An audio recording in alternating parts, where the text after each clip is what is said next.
I still remember the taste of cold coffee and humiliation. At the family meeting, one of those orchestrated Walker traditions, where we were all expected to smile in pressed shirts and pretend we were clothes, my father looked straight at me and said, "You should be ashamed. Don't call that a career, it's filthy." Everyone froze. He wasn't done.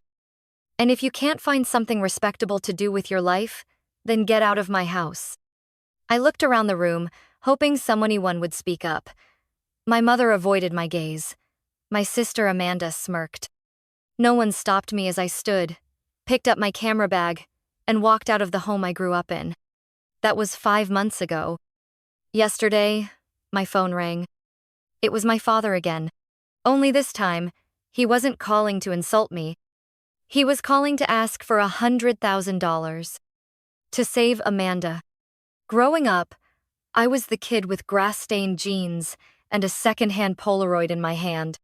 While Amanda played piano in recitals and charmed relatives with her flawless grades, I crouched in backyards, capturing ladybugs on leaves and squirrels, mid-leap. I didn't dream of corporate ladders or Wall Street portfolios. I dreamed of silence, of jungles and wild things, and of telling stories without using words. By the time I was 16, I had built a small following on Flickr, and even sold a photo to a conservation nonprofit for $200. I was over the moon. My dad just said, "That's beer money, don't get carried away." Still, I worked hard. I applied to Columbia's visual documentary program and got a partial scholarship. I was ready to commit to real training, to go professional not for fame, but for craft. But when I brought it up at dinner, I remember how his face changed. "You want to throw away your life for mud and fleas?" he said. "You think crouching in swamps with a camera is a future? Absolutely not." I asked if he could help with the housing costs, since the scholarship covered tuition. He didn't even blink. "You picked the dirt. Live in it." So I packed up at 19, moved into a shoebox studio in Queens, and got 2 jobs, waitress by night, intern photographer by day. My hands always smelled like burnt coffee or dog fur. It was hard, but I made it through. There were years I didn't come home for holidays. When I did, I kept my camera tucked away and my stories small. My mother said, "It's best not to provoke your father." Amanda laughed once and said, "Still chasing squirrels, Em?" I thought if I just stayed quiet, kept showing up with a smile and a bottle of wine, maybe they'd see me. Maybe they'd realize success didn't always come with a business suit. But they never asked. Until they needed something. The studio wasn't much, just one tall window, peeling paint, and enough room for a desk, a mattress, and a tripod. But it was mine. It smelled like eucalyptus and dog shampoo from the rescue center I volunteered at on weekends. That's where I got my first real shot. One of the senior vets saw me snapping photos of a pit bull cuddling a kitten. She asked for copies for their website. The shelter posted them. The next week, I had 4 emails from pet food brands and grooming startups. No one offered riches, but they offered a chance. That's how it began. Product photography for small businesses, then blog features, then travel invites, to wildlife sanctuaries and eco-parks. I didn't have an agent, just a reliable eye, consistency, and kind people who passed along my name. Eventually, I launched a YouTube channel, Untamed Light, mostly tutorials and behind-the-scenes clips from the field. It was raw, honest, sometimes muddy, often funny. People liked it. 6 months in, a video showing how I rescued a trapped deer went viral. That brought national attention. Wildlife magazines reached out, brands asked to sponsor. My subscriber count hit 500,000. Then 1 million. I still lived modestly, same mattress, same coffee maker from college, but the income was steady. I opened a photo workshop in Vermont, teaching outdoor wildlife photography every summer. It sold out in days. I hired 2 assistants, and together we built something solid. Still, I never said a word to my family. When I visited for Thanksgiving that year, Amanda talked about her new condo downtown. My father praised her for getting a real career in corporate law. I didn't mention that National Geographic had just featured one of my spreads. I didn't mention I'd just signed a book deal. I just nodded, smiled, passed the cranberry sauce. That night, I remember staring at the guest room ceiling and thinking, you could win an award, and they'd still call it a hobby. I thought about sending Dad the article. I didn't. I had learned to protect my peace by staying quiet. And then came the family meeting. The one where silence finally shattered. It was supposed to be a celebration. That's what the message said. Mom texted a week prior. Family meeting this Sunday, everyone's expected. Big announcement. I knew better than to expect warmth, but I still brought something.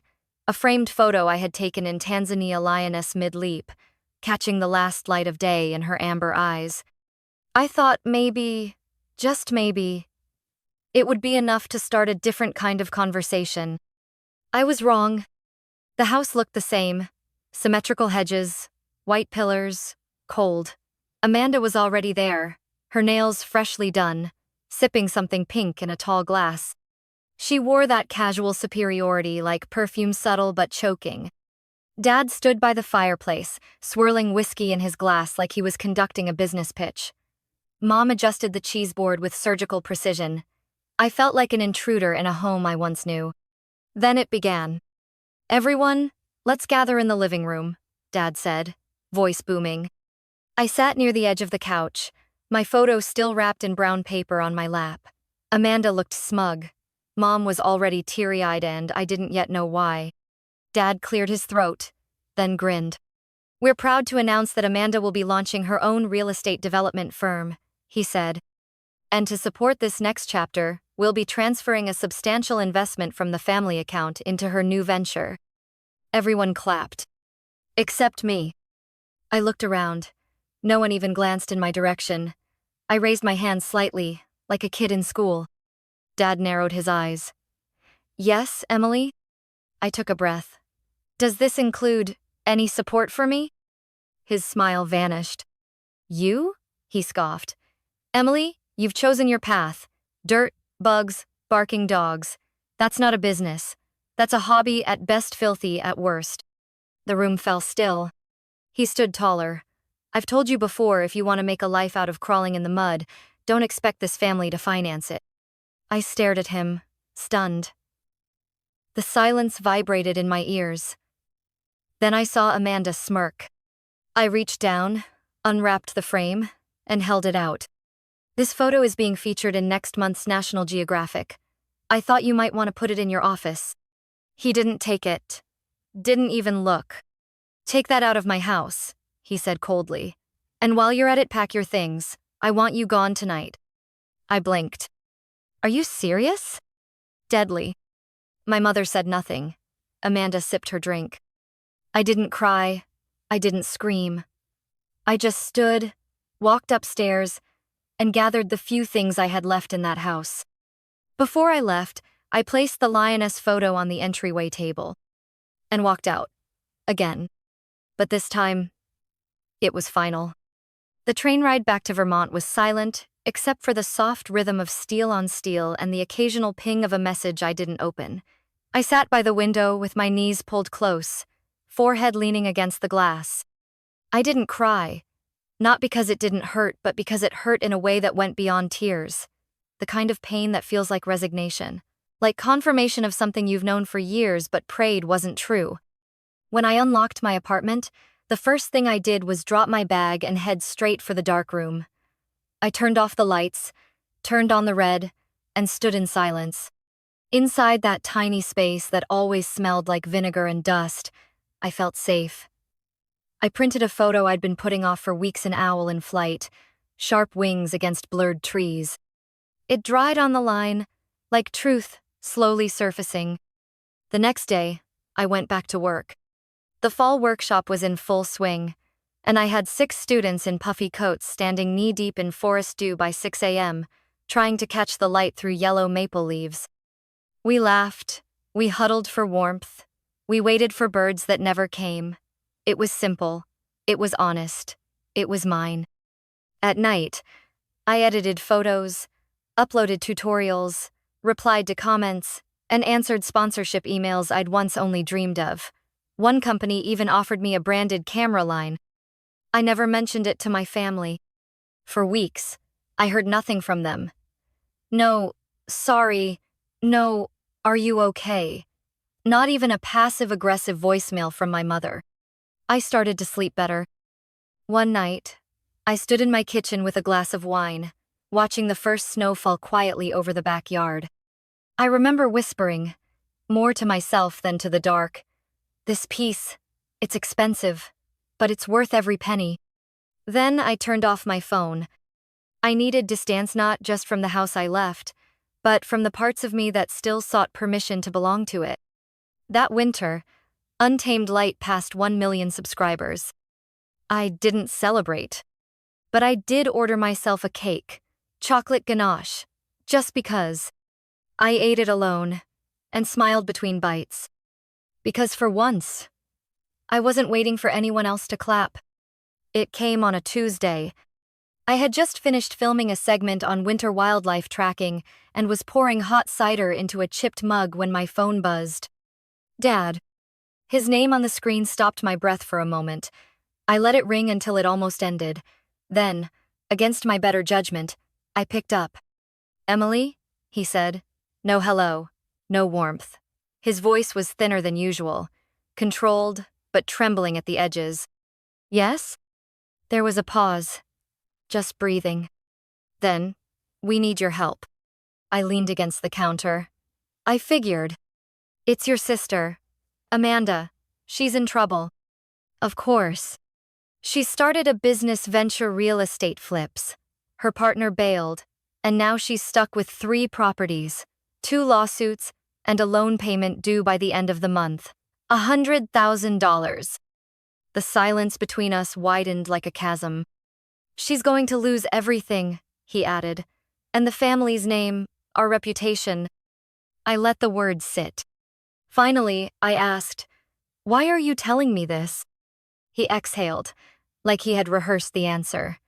"Because you're doing well. I saw your videos. Your channel. The studio. You've made something for yourself. We're proud." I laughed, short and sharp. "You called my work filthy and threw me out of your house. That was 5 months ago." He was quiet again. "And now, I'm suddenly a daughter again because I have something you need?" "Don't be like this, Emily," he snapped, old impatience leaking back in. "Amanda's your sister."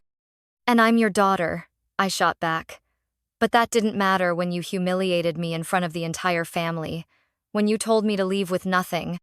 His voice dropped. "This is not the time to relive the past." "No," I said calmly. "It's the time you live with it." He tried again. "She's your blood." "So am I," I replied. Then came the line that sealed it. "Are you really going to let your own sister drown just because your feelings were hurt?" I almost smiled. "No," I said. "I'm going to let her drown because she's in a boat you built, and you were both happy to sail off without me." "Emily." I cut him off. "You made it clear I don't belong in that family, so don't call me when it needs saving." I hung up. Then, I turned off my phone. This time, the silence that followed didn't feel like abandonment. It felt like freedom. It was still dark when the knock came sharp, insistent, and far too early. I checked the clock. 6:47 a.m. No one ever came to the studio that early, not even deliveries. I opened the curtain a sliver and froze. 3 figures stood outside. My father, my mother, Amanda. I didn't move. Another knock. This time softer, almost hesitant. I opened the door only halfway, blocking the entrance with my body. "Why are you here?" Amanda stepped forward first, her voice brittle. "Emily, please, just hear us out." She looked different. Hollowed. Her eyes were rimmed red, and she clutched her purse like it was the last thing tethering her to the ground. Behind her, Dad stood stiff, hands behind his back like a soldier. Mom looked like she hadn't slept. I didn't budge. We're desperate," Mom said, her voice cracking. "Your sister is being sued. The banks want their money. If we don't pay soon." "You'll lose everything?" I finished. I heard. Amanda wiped at her nose. I messed up, okay? I know I did. But I didn't think it would fall apart this fast. I thought I could handle it. I raised an eyebrow. Like you thought you could handle mocking me at every holiday for 10 years? She flinched. I didn't mean. But you did. Every joke, every smirk, every time you dismissed my work like it was dirt on your heels, you meant it. And now you need me? Dad finally spoke. Emily, enough. This isn't about past offenses. This is about family. You don't abandon blood. I stared at him. You did. His jaw clenched. You abandoned me in front of a room full of people, I said quietly, and kicked me out for choosing a path you didn't approve of. Now you're on my doorstep because the golden daughter failed. I'm still your sister, Amanda said, voice cracking. And I'm sorry. The words hung there. For a moment, I almost softened. But then, I remembered standing in that living room 5 months ago, holding out a framed photo my father refused to touch. I remembered Amanda sipping her cocktail, smiling as I was told to leave. I forgave you all a long time ago, I said, but forgiveness doesn't mean rescue. Amanda's lower lip trembled. You have the money. This wouldn't even dent your income. And that's exactly why I'm not giving it to you, I replied. Because to you, I'm not a sister. I'm a checkbook. No, Mom whispered. You're our daughter. Only when it's convenient, I cut in. They stood there in the morning cold, desperation clinging to them like damp clothes. I felt the tears sting but didn't let them fall. I wish things were different, I said. But they're not. Then I stepped back and said, clear and final. If you're looking for a savior, ask the daughter you chose. And I closed the door. I didn't collapse. I didn't cry. I boiled a kettle, I poured a cup of tea, and I stood by the window watching their car disappear down the snowy road. There was no joy in it. No vengeance. Just peace. And that, for the first time, felt like power. 3 days passed. I thought it was over, that maybe, just maybe, they'd finally understand no meant no. Then my inbox exploded. The subject lines were brutal. Why did you abandon your family? You're a monster. Your sister deserved better. I blinked at the flood of angry emails and DMs. On my studio's Instagram, dozens of comments appeared beneath a photo of a rescued fox. Hope the fox knows you're heartless. You make money from animals but ignore your own blood. Fake nature, girl. Confused, I clicked a message from a former workshop student. Attached was a screenshot. Amanda's post. On Facebook. On LinkedIn. On Reddit. Public. Tagged. Hashtagged. The caption read like a slow-burning dagger. It's painful to share this, but I'm out of options. My sister Emily, who's become a successful content creator, refused to help when our family was in crisis. She has the means to help. We begged. We cried. She shut the door in our faces. Literally. I understand we made mistakes, but family doesn't turn away when one of their own is drowning. I never imagined she'd choose pride over compassion. I still love her, but I don't know who she is anymore. I stared at the words, breath caught between disbelief and something darker. It wasn't just the post. It was the intent. She hadn't just aired dirty laundry. She'd rewritten the story painting me as the cold-hearted villain, the girl who turned her back for money, while she played the weeping, ruined sister who just wanted love. And the internet? Ate it up. My studio lost sponsors overnight. One photography brand emailed to pause collaborations due to recent reputation risks. 3 clients canceled their winter wildlife sessions. My assistant, Mia, asked if everything was okay. I couldn't speak. I just nodded and went back to the darkroom, except, this time, there was no peace. That night, I sat with my lawyer, Raj, across a table at a quiet cafe. He scrolled through screenshots, headlines, shares, revenue charts. After half an hour of silence, he looked up.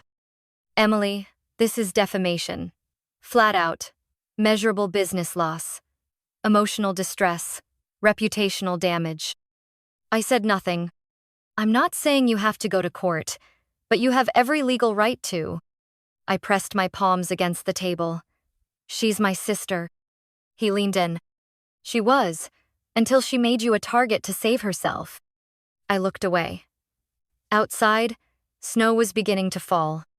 I remembered Amanda's smirk at the family meeting, her silence when I was thrown out, her eyes sharp when she came begging, and now this.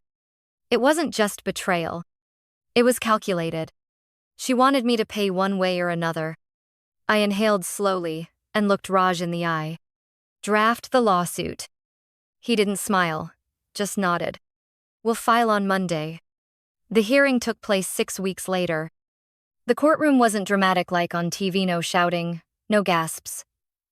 Just polished floors, murmured voices, and fluorescent lights that made everyone look a little washed out. Amanda sat across from me in a navy suit, hair neatly tied back, eyes fixed on the desk like it might offer her an escape route. I didn't look at her much. I didn't need to. Raj walked the judge through every detail, screenshots of Amanda's posts, client cancellations, terminated contracts, and even analytics from my YouTube channel showing the steep dip in revenue. He didn't embellish. He didn't need to. The truth was loud enough. Amanda's defense was weak. Emotional expression, her lawyer called it. A personal plea, not malicious intent. But the court didn't buy it. Because intent isn't louder than impact. And impact? Mine was measurable, traceable, costly. In the end, the ruling came clear and cold. Amanda would pay $147,000 in damages and issue a formal public retraction across all platforms. No room for misunderstandings, no excuses. She didn't cry. Neither did I.